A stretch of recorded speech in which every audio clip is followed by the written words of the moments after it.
مدرسہ نظام دمن کو دعائیں اور اپنی بات کریں۔ الحمد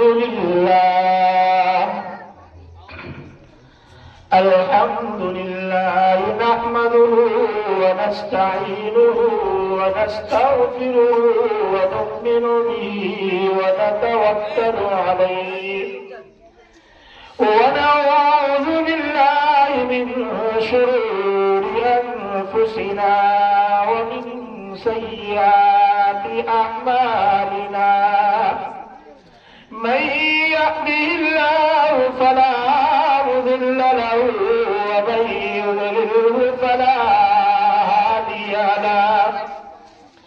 ونشهد أن لا إله إلا الله وحده لا شريك له ونشهد أن سيدنا وسندنا ومولانا محمدا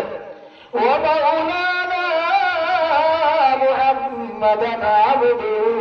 ورسوله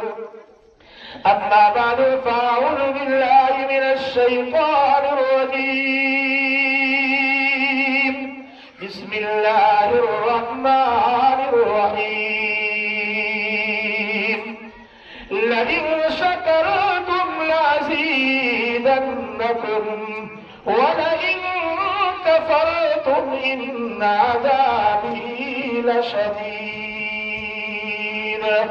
وقال تعالى في مقام آخر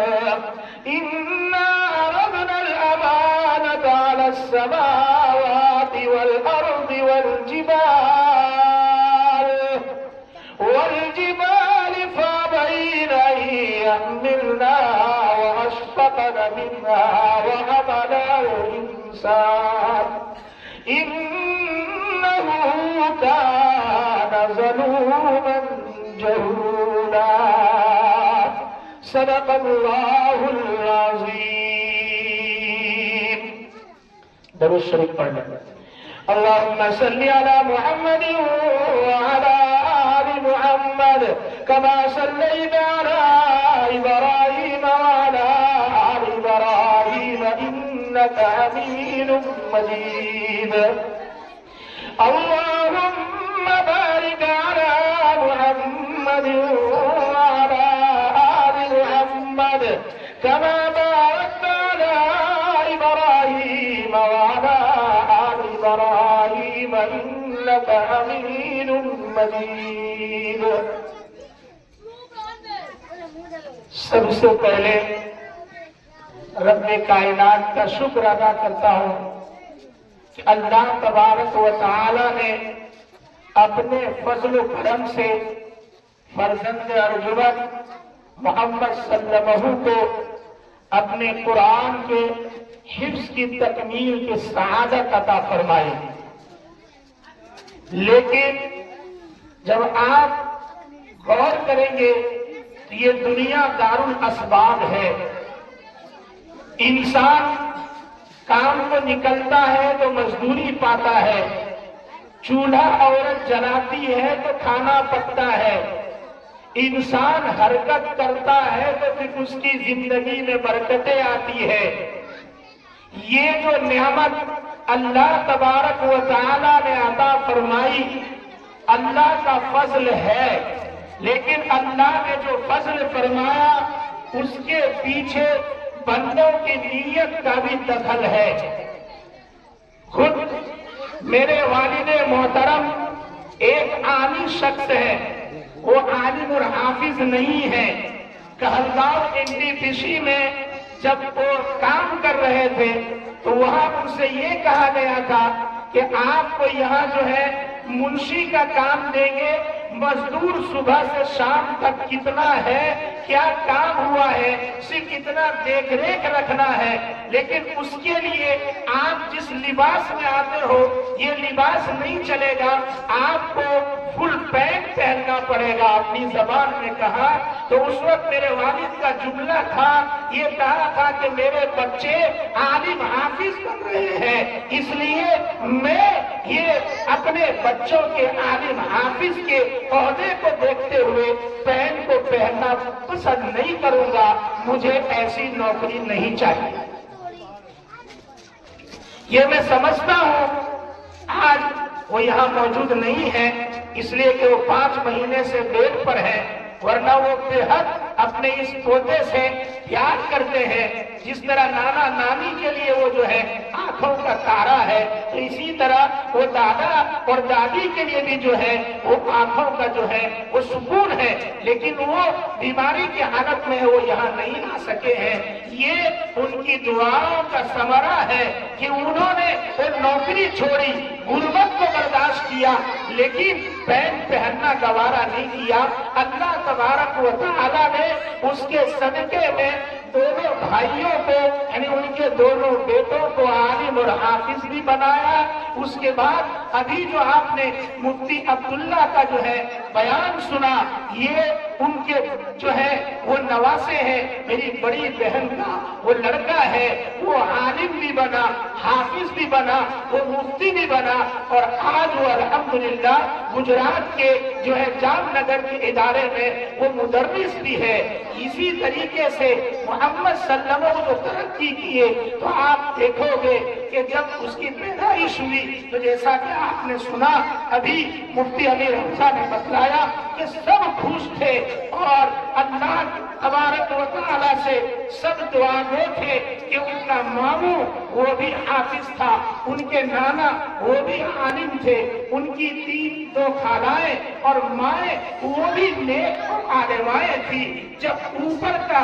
درخت جو ہے وہ آم کا ہو تو پھر آم پھلتا ہے، اور اگر درخت املی کا ہو تو املی پھلتا ہے۔ اس لیے ضروری ہے کہ پورا مجمع یہ ارادہ کر کے اٹھے کہ انشاءاللہ ہم بھی اپنے بچوں کو عالم دین بنائیں گے، حافظ بنائیں گے، ارادہ کریں۔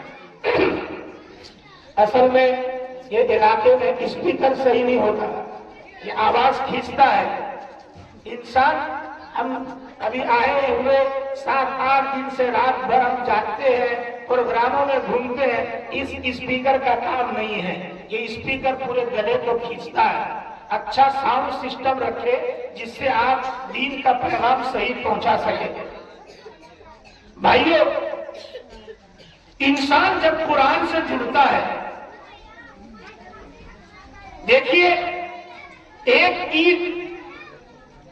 انسان جو ہے وہ گھر کی دیوار میں لگاتا ہے، اور ایک اینٹ مسجد کی دیوار میں لگتی ہے، اور ایک اینٹ ٹوائلٹ اور بیت الخلا کی دیوار میں لگتی ہے، تو وہ مسجد والی اینٹ کی اہمیت بڑھ جاتی ہے۔ فرمایا من بنا مسجد للہ بنى اللہ لہ بیتا فی الجنہ، جو ایک اینٹ مسجد میں دے گا اللہ اس کا گھر جنت میں بنائے گا، لیکن ٹوائلٹ بنائے گا تو اللہ اس پر اس کو جنت نہیں دے گا۔ اس کی اہمیت بڑھ جاتی ہے۔ ایک کاغذ کا جو ہے وہ ٹکڑا اور ایک جو ہے وہ پٹھا جب ایسی پھینکا ہوا ہو، مٹھائی کھایا ہو، ڈال دیا جاتا ہے، پیروں میں روتا جاتا ہے، باکس کی شکل میں نہ جانے کہاں کہاں استعمال ہوتا ہے، لیکن وہی اگر وہ کاغذ اور وہ جو ہے وہ پٹھا آ کر قرآن کے ساتھ جڑتا ہے تو اب اس کا مقام بڑھ جاتا ہے، اور کہا جاتا ہے لا یمسو الا المطہرون، ناپاک لوگ اسے چھو نہیں سکتے۔ اب قرآن میں یہ کاغذ لگ گیا ہے، قرآن میں یہ پٹھا لگ چکا ہے، بغیر وضو کے اس پہ تم ہاتھ بھی لگا سکتے۔ اگر ایک کاغذ جڑا ہے قرآن سے، ایک پٹھا جڑا ہے قرآن سے، تو اس کو اللہ نے وہ مقام دیا ہے تو جس کے سینے میں قرآن آیا ہے، آپ بتاؤ اس سینے کا اللہ کے یہاں کیا مقام ہوگا؟ آپ سوچیں، وہ کاغذ کی اہمیت بڑھ گئی۔ میرے بھائیوں، جو قرآن سے جڑتا ہے، جو رسول سے جڑتا ہے، اللہ اس کے اوپر جہنم کی آگ کو حرام کر دیتا ہے۔ روایتوں میں ہے حضرت فاطمہ الزہرا